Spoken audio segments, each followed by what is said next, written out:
स्कंद भगवान की जय।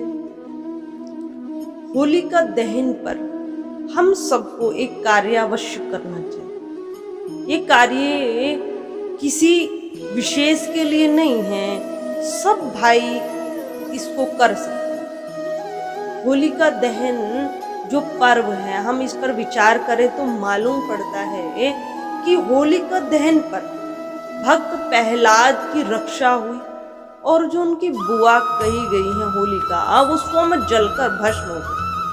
तो होलिका जो थी वो एक नकारात्मक शक्ति थी और भक्त प्रहलाद सकारात्मक भगवान का परम अनन्य भक्त, तो उसकी रक्षा हुई, उसकी विजय हुई। तो उस निमित्त यह पर्व हमारी भारतीय संस्कृति का एक प्रमुख पर्व है।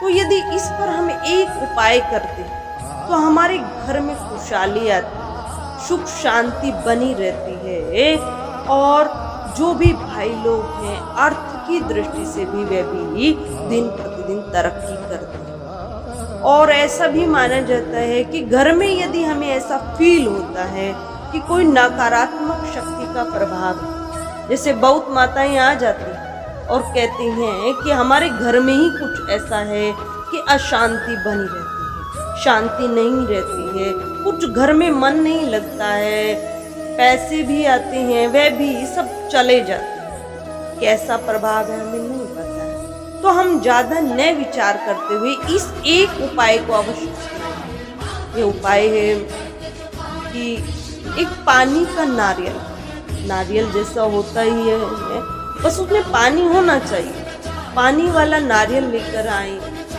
और उस नारियल पर 2 लौंग रखें और कुछ काले तिल भी किसी पात्र में लेकर या किसी कपड़े में बांधकर नारियल के साथ में, और उस नारियल को 2 लौंग और काले तिल के साथ जो हमारा मेन मंदिर कहा गया है, जहाँ हम पूजा अर्चना करते हैं, उस स्थान पर लेकर जाएं और वहां पर उसको जाकर रखें और अपने इष्ट देव से हम प्रार्थना करें कि हमारे घर की सुख शांति हेतु ये उपाय हम कर रहे हैं, तो इसमें सफलता भी हमें मिले और वर्ष भर सुख शांति परिवार में खुशहाली बनी रहे।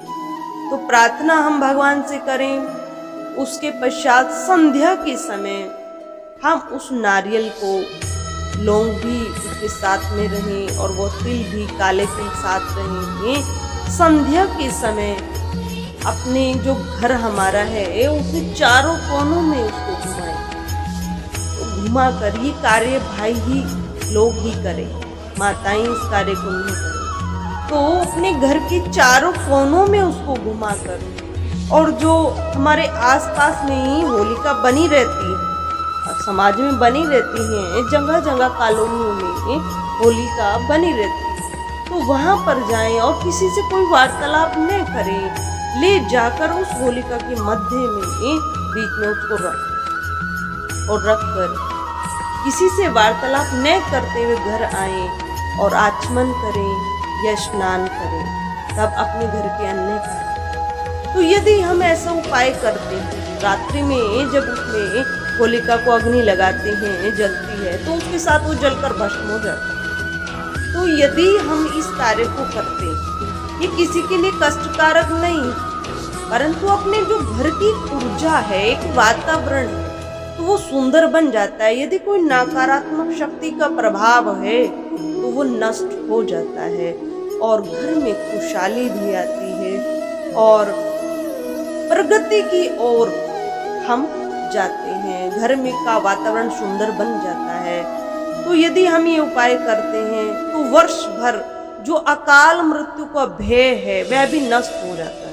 तो होलिका दहन पर हम सभी एक छोटा सा उपाय जीवन में आई समस्या से निपटने हेतु व घर में सुख शांति हेतु आप भी परम पूज्य साध्वी जी से अपना प्रश्न कमेंट बॉक्स में लिखकर पूछ सकते हैं। पूज्य साध्वी जी के प्रवचन प्राप्त करने हेतु दिव्यवाणी चैनल को सब्सक्राइब करें, वीडियो को लाइक करें और शेयर करें और चैनल को सब्सक्राइब करना न भूलें।